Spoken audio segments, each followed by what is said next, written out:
A young man saw two ladies, yes, sir, ripe for marriage, and maybe he prayed, or somebody helped him in prayer, or some people helped him in prayer, and the confirmation was that both of them would be good, qualified for him in marriage. This person is beautiful, but lacks character. The other person has character, but not all that beautiful. So he's now tossed in between the two. Which of the two should I marry? Well, number one is that we need to understand some principles God follows when it comes to the issue of marriage and your choice. When it comes to the issue of marriage and your choice, there are certain things that are left unto God, and there are certain things that are left unto you. When God introduced marriage, He introduced marriage on that platform of somebody that will come into your life and complete something that you are lacking. So as to make you and make that person, both of you, be able to fulfill God's purpose. That is why it is advisable. Pray. Ask God.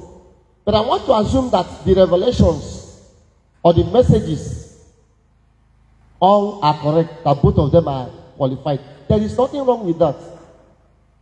Another thing you have to understand about marriage and the way God sees marriage, some people believe that if I don't marry this person, there is no other person on earth I will marry. It's wrong. It's not true. That's why I made the first statement I made. It has to do with someone that will come into your life and both of you will achieve, will accomplish that aim, that purpose. So there must be that vision standing.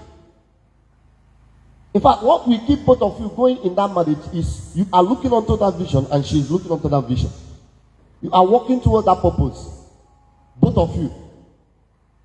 So God didn't make marriage in such a way that if it's not this person, no other person on earth. No.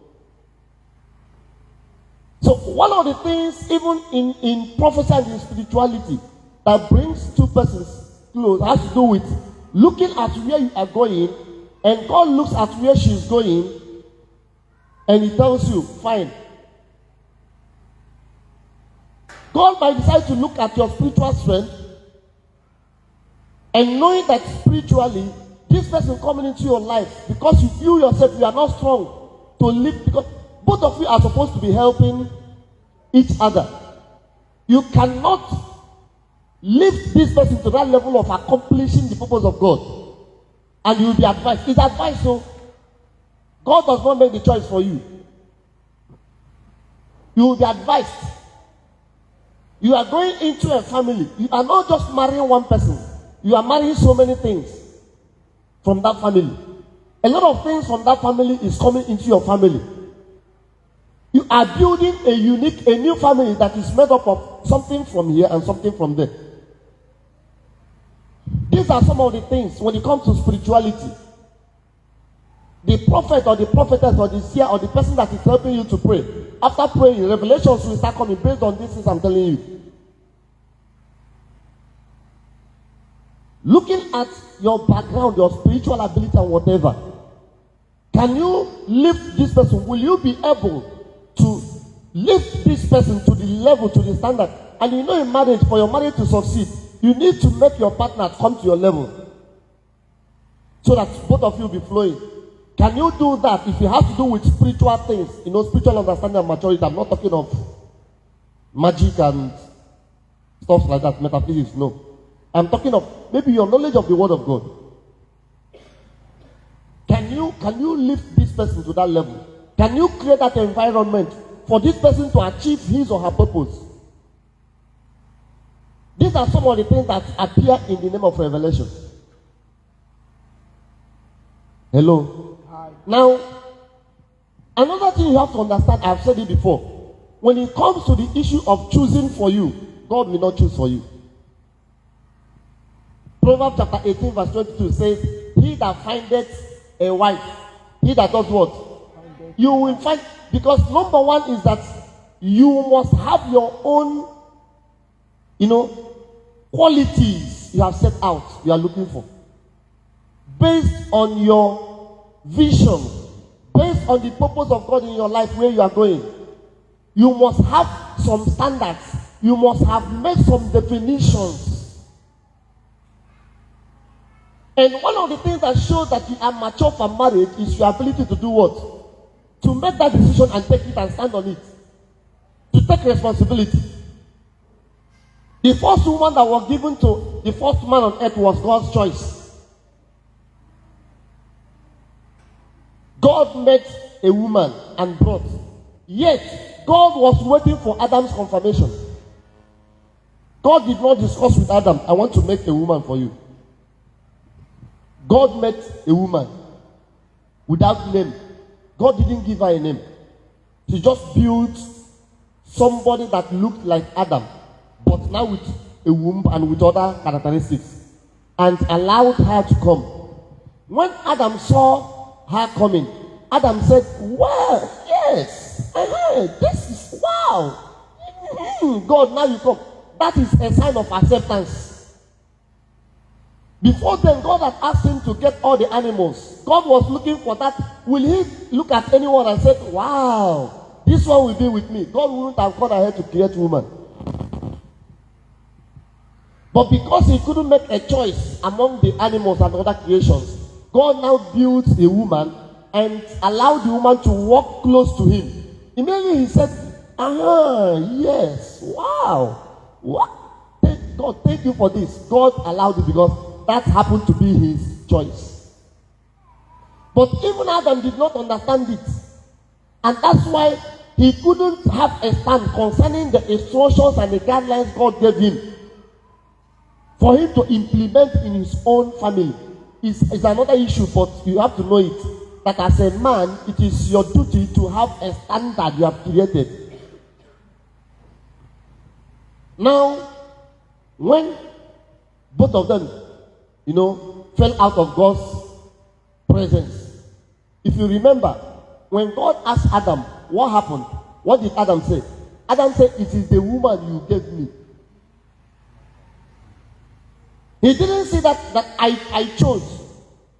If Adam had rejected Eve and said, "No, join the other animals," God would have looked for another person to fill that gap. God was interested in creating somebody that will be of great assistance and boost to Adam. Are we together? Yes, so, despite the fact that God had told the young man, this one is good, this one is good, what God was looking at was where he will be going, or where he's going. It's now left for the man, based on your own qualities, based on the things you are looking out for, to decide, I will choose A instead of B. I will go for C instead of G. I will go for this person instead of that person. Because there are certain things you will see in future. Marriage is not a bed of roses. It's just sweet. It's like a university which you don't graduate from. You continue learning, relearning, unlearning. So many things will be coming and going, coming and going, coming and going. So it has to get to the point you have to start taking responsibility as a man. Yes, it's my fault. I didn't teach her. It's possible you can get somebody from the remotest part of the world that doesn't even know how to wear clothes. And in 6 months' time, that person becomes a celebrity.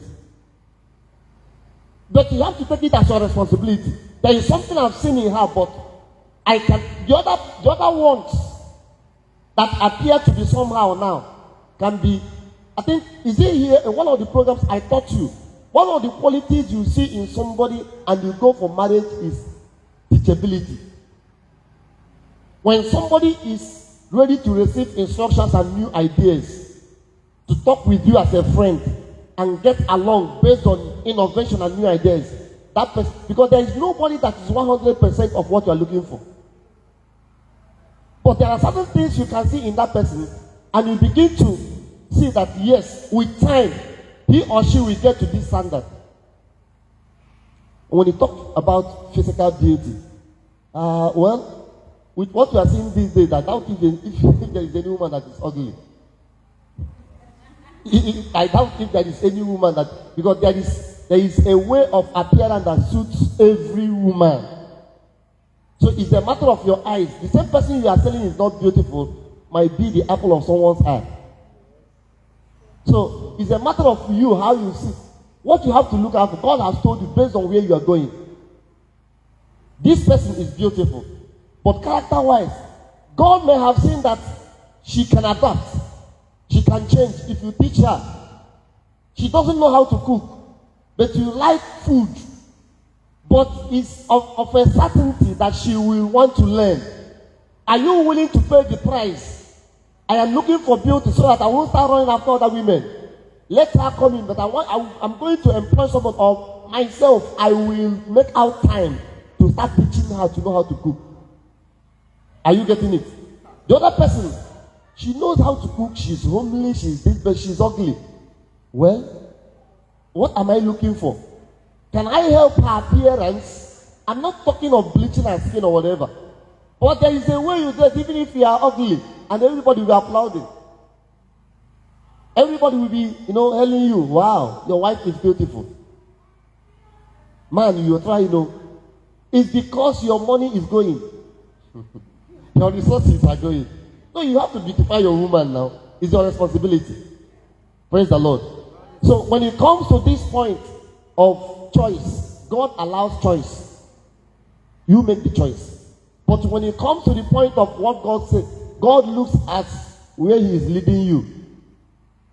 Who will be a partner in progress to direct you? But when it comes to the point of making decisions, so for that young man, he has to choose, because we have our weaknesses. If he's somebody, let me give an instance.